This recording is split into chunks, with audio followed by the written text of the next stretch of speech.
बच्चों की बातों का बुरा मत मनाया करो। नहीं, बच्चों से तो कोई प्रॉब्लम नहीं मुझे।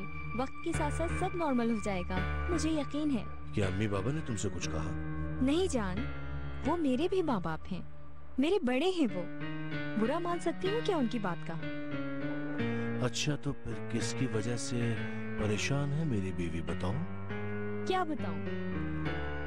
छोड़ो ना, बताने का भी क्या फायदा होगा। अच्छा बताओ ना।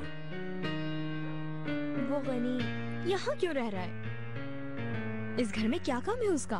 बहन को तलाक हो गई और वो यही है। यार, बच्चों का मामू है वो। तो क्या हुआ? तुम्हें नॉर्मल लगता है क्या उसका यहाँ रहना? तुम उसे कह दो कि चला जा। मैं उससे नहीं कह सकता, जाओ यहाँ से।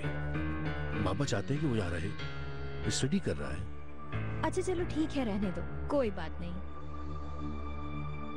ऐसे गुजारा कर लूंगी मैं, तुम परेशान मत होना, ठीक है?